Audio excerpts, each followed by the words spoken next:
हाय, जयश्रीज किचनमध्ये तुमचं स्वागत आहे। आज आपण बनवणार आहोत कैरीची चटणी।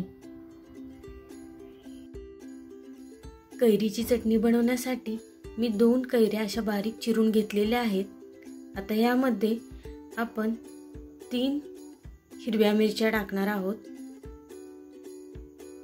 हिरव्या मिरच्या नसतील तर तुम्ही लाल तिखट देखील वापरू शकता। साधारण 5 ते 6 लसूण पाकळ्या, 1 चमचा जिरे, 2 चमचे किसलेला गूळ, अर्धा चमचा हळद पावडर,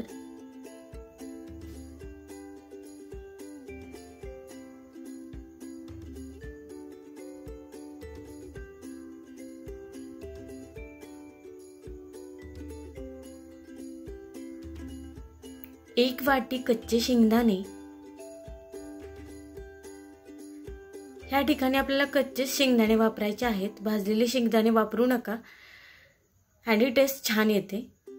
आणि चवीपुरतं मीठ।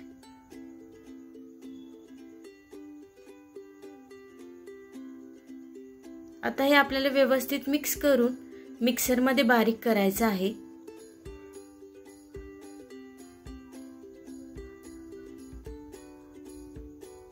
हे एका वेळेस एवढं सगळं बारीक होणार नाही, म्हणून मी 2 बॅच मध्ये करणार आहे।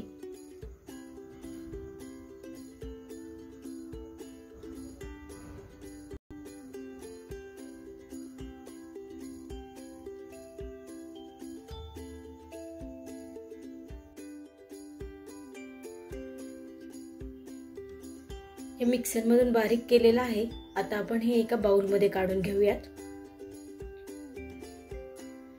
ही चटणी चपाती सोबत खूप छान लागते, नक्की करून पहा। आणि तुम्हाला माझी रेसिपी कशी वाटली ते कमेंट करून सांगा आणि माझ्या चॅनलला सबस्क्राइब करा। Thank you.